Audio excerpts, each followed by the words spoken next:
Good morning.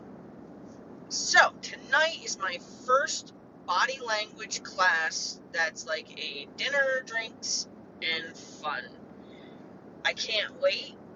I've been looking forward to doing something like this probably at least 2 years, maybe longer. My dream is to help people discover how to use their energy when working with animals, um how to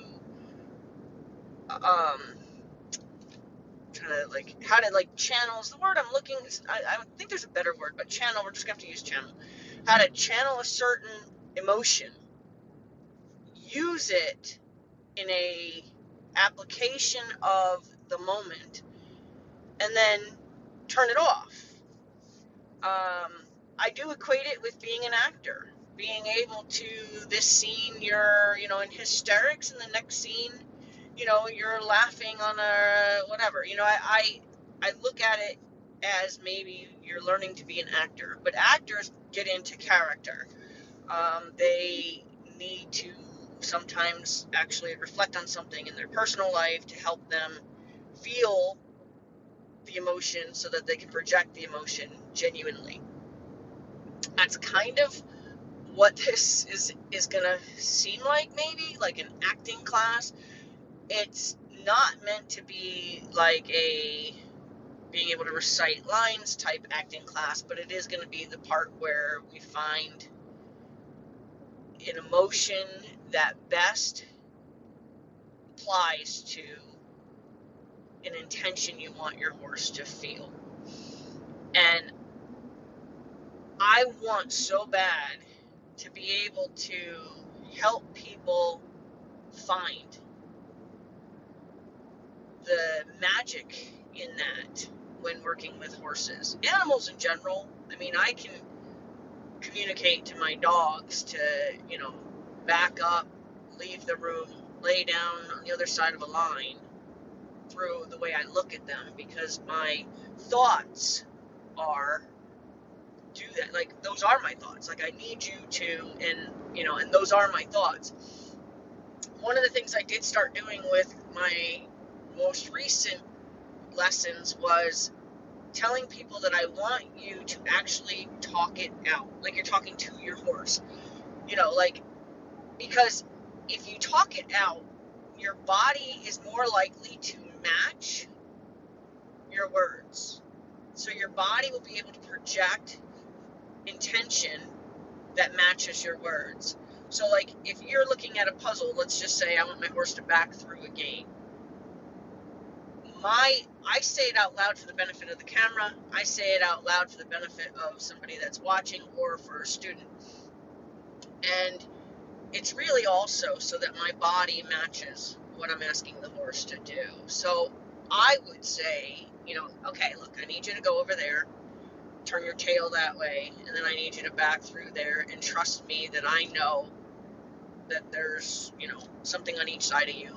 You'll be fine.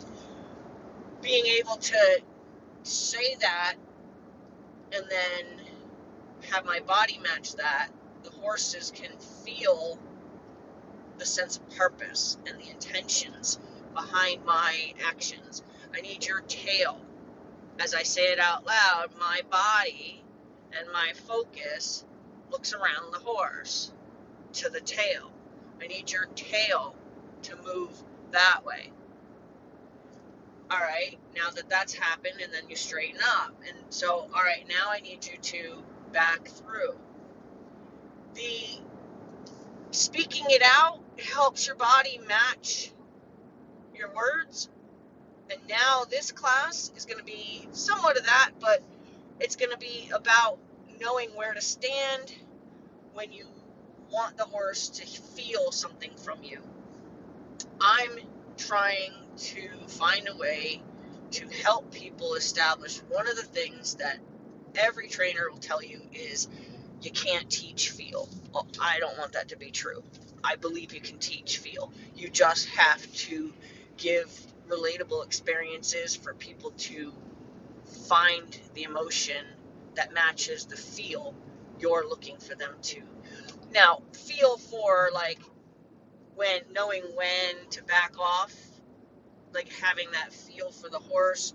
No, I think that could be taught as well. I think it's a matter of teaching people to become more present. And that may be the hardest obstacle, is actually teaching people to be more present. That's not teaching feel. That's teaching somebody to realize that as soon as that horse's eye flicked in your direction, that was that hint of a question that you need to be ready to answer. You don't need to wait until the horse is completely turned and looked at you or completely stopped. You just need to be able to answer that hint of a question when they thought to ask you a question. And if you can remember, like if you're sitting there with somebody over, over coffee or something, and you could see in their eye that they're thinking to ask you a question. There's a moment where they look at you and then look internally. That's when, if you're with a person, you would say, what? What were you going to say? Right? Well, those are the moments we have to find with our horses. Those are the moments that we have to say, he thought to ask me something. Now I need to be ready to be open to hearing his question and be ready to answer his question. I can't. This is my dream right now, is to be able to help people recognize that conversations can truly be had with your animals. Can truly be had. I have no doubt in my mind, when my horse looks at me a certain way, I have no doubt in my mind what that meant. When I look at my horse a certain way, they have no doubt in their mind what that meant. I want everybody to have that. One of my favorite, I guess, compliments, it's not really a compliment, I suppose, but one of my favorite compliments is when somebody says to me, "You make it look so easy." It really is. And I want so bad to have other people experience the fact that they could walk up to a strange horse and have an absolute all-knowing conversation, two-party conversation. The horse knows and you know, and it's a conversation that somebody else will witness and be like, whoa.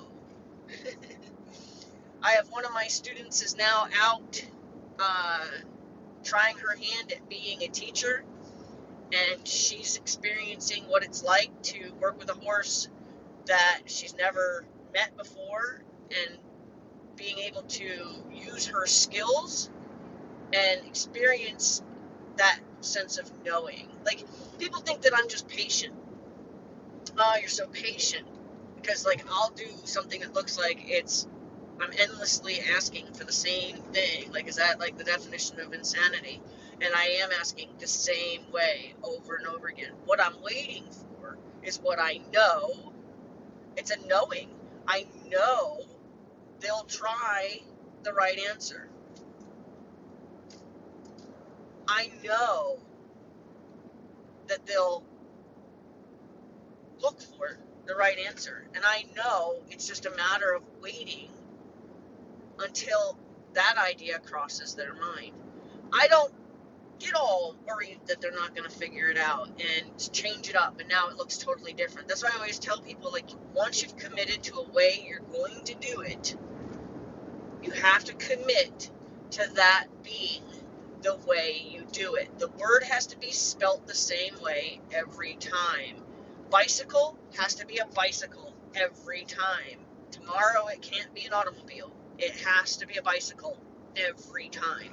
And another great thing that my mother taught me was, with dogs though, Kirsten, dogs don't understand sometimes.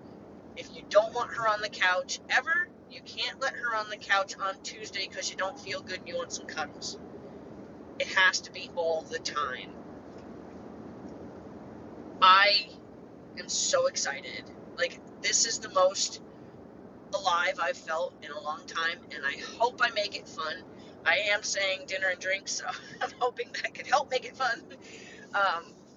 It's not going to involve horses, but we are going to do it in the barn where my horses can unlook.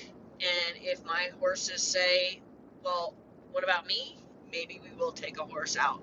But that's not the actual plan for the class, is not to use horses. It's going to be a class that involves simulations and just, I'm hoping, a lot of laughter.